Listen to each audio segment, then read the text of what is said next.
ஒரு குட்டி கதையிலேருந்து ஆரம்பிப்போமா?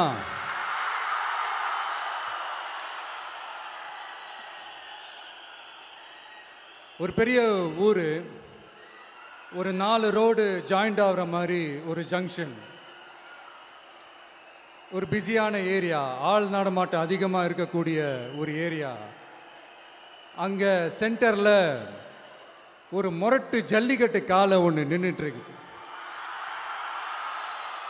காலில் மண்ணை வீசிக்கிட்டு சீறிக்கிட்டு அப்படியே நின்றுட்டுருக்குது. யாருமே பக்கத்தில் போக முடியல. அந்த இடம் ஒரு கேஷுவலாக மாறணும் அப்படின்னா அந்த காளையை அடக்கி அமைதியாக்கினா தான் மறுபடியும் ஒரு பேக் டு நார்மல் சுச்சுவேஷனுக்கு அந்த இடம் மாறும். அந்த ஊரில் இருக்கிற ஒரு சில பேருக்கு மட்டும்தான் அந்த காளை அடங்கும். அவங்க யாருமே அங்கே இல்லை. ஆனால் அந்த க்ரௌடில் இருந்த ஒரு சில பேர், ஆல்ரெடி அந்த காளையை அடக்கணங்களோடு இருந்த ஒரு சில பேர், எங்களுக்கு இல்லாத அனுபவமா? நாங்க பார்க்காத காளையா? நாங்க பார்க்காத மாடா? நாங்க போய் அடக்குறோன்னு சொல்லிட்டு உள்ள போறாங்க. ஒருத்தராலையும் அந்த காளையை தொடக்கூட முடியல. எல்லாரையும் அடிச்சு வீசி தூக்கி போட்டுருச்சு. இப்போ என்னடா பண்றது அப்படின்னு பார்க்கும்போது அந்த கூட்டத்தை விலக்கிட்டு ஒரு சின்ன பையன் ஒரு என்ட்ரி ஒன்று கொடுக்குறான். உங்களுக்கு தான் தெரியும்ல, டேய் எங்களாலே முடியல, நீ எல்லாம் என்னத்தை போய் கிழிக்க போற? எங்களுக்கு அவ்வளோ அனுபவம் இருக்குது, நாங்களே அடிபட்டு ஓரமாக படுத்து கிடக்கிறோம். இவன் விளையாட்டுத்தனமா ஏதோ பண்ணிட்டு கிடக்கிறான், பாவம் அந்த காளைகிட்ட போய் அடிபட்டு சாவ போறான். பச்சா பையன், அந்த பையன், இந்த பையன், அண்டர் எஸ்டிமேட் பண்றது, ஏளனமா பேசுறது, இப்படி ஒரு பக்கம். இன்னொரு பக்கம் பரிதாபப்பட்டு, ஐயோ பாவமே, இப்படி தனியா போய் மாட்டிக்கிட்டானே அந்த காளைகிட்ட, என்ன பண்ண போறானோ அப்படின்ட்டு ஒரு பக்கம் பரிதாபப்பட்டு பேசுறாங்க. அந்த சின்ன பையன் எதுவுமே காதலையே போட்டுக்காம 2 பாக்கெட்லையும் கையை விட்டுக்கிட்டு ஸ்டைலா கெத்தா தில்லா அப்படியே உள்ள போறான். ஒரு ஸ்டெப் எடுத்து வைக்கிறான், அந்த காலை அப்படியே சீறிக்கிட்டே நின்றுட்டு இருக்குது. இன்னொரு ஸ்டெப் எடுத்து வைக்கிறான், காலை அப்படியே சீறிக்கிட்டே முன்னாடி வருது. மக்கள் எல்லாரும் பதட்டத்தோடு அப்படியே பார்த்துட்டு இருக்கிறாங்க. இன்னொரு ஸ்டெப் எடுத்து வைக்கிறான், காலை அப்படியே முட்டை வரும்போது பாக்கெட்டுக்குள்ள மறைச்சி வச்சிருந்த 2 புல்லுக்கட்டு அதை அந்த காளை கிட்ட காட்டுறான். காளை அப்படியே சடனா வந்து நின்று அது மூடெல்லாம் மாறி அந்த புல்லுக்கட்டை சாப்பிட ஆரம்பிச்சிருச்சு. அந்த சின்ன பையனும் அந்த காளையை அப்படியே தடவிக்கிட்டே வரான். காளையும் பக்கத்தில் ஒரு குழந்தை மாதிரி நடந்து வந்துக்கிட்டு வருது. பக்கத்தில் இருந்த ஒரு வயல்வெளியில் அந்த காளையை மேய விட்டுட்டு வரான். மக்கள் எல்லாரும் அந்த பையனை ஆச்சரியமாக பார்க்குறாங்க. அந்த அடிபட்டு கிடந்த அந்த அனுபவசாலிங்க தலையை தொங்க போட்டு நின்றுட்டு இருக்கிறாங்க. ஏன்னா பேசின பேச்சு அப்படி. வாய் இருக்குன்றதுக்காக நக்கலுமா நையாண்டியுமா நச நச நச நசன் ஒரே பேச்சு. என்ன பண்றது, தலையை குனிஞ்சு அப்படியே நின்றுட்டு இருக்கிறாங்க.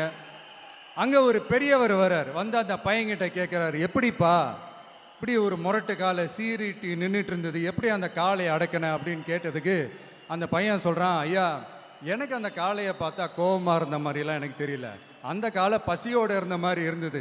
அதனால தான் அந்த புல்லுக்கட்டை காமிச்சவொடனே ஓகே நமக்கு தேவையானது கிடச்சிருச்சு அப்படின்னோடனே அந்த புல்லுக்கட்டை சாப்பிட்டுட்டு நம்மளோட அப்படியே ஜாலியாக வாக்கிங் வந்துருச்சு அப்படின்னு சொன்னான்.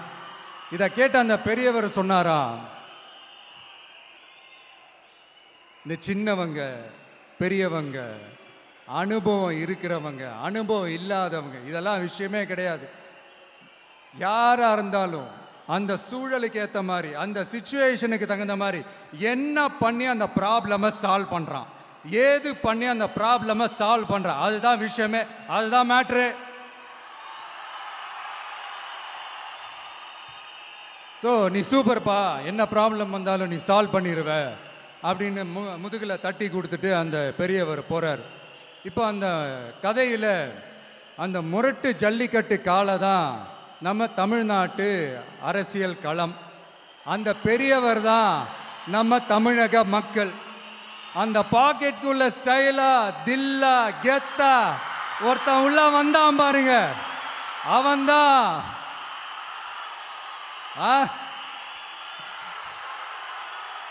நான் இல்லைங்க, நான் இல்லை, நானு நீங்க நாம எல்லாருமா சேர்ந்து மாபெரும் மக்கள் சக்தியா இருக்கக்கூடிய நம்ம டிவிகே. அதுதான் அந்த சின்ன பையன்.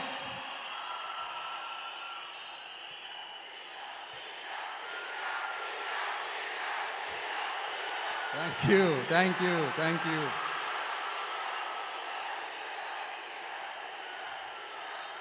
மக்களை நேசிக்கிற ஒரு நல்ல தலைமை இல்லாததுனால இத்தனை வருஷமா வேற வழி இல்லாம ஸ்டாலின் சார் கொடுத்த அந்த பொய்யான வாக்குறுதிகள் எல்லாத்தையும் நம்பி ஏமாந்த நம்ம மக்களுக்கு சரியான நேரத்தில் ஒரு வெகுஜன மக்கள் இயக்கமா வந்தது தான் நம்ம டிவிக்கு.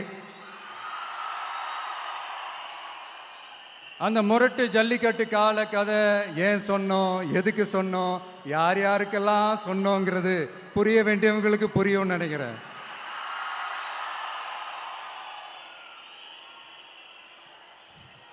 இப்போ நாம ஒவ்வொரு வீட்டில் உயிரா உணர்வா இருக்கிறோம்.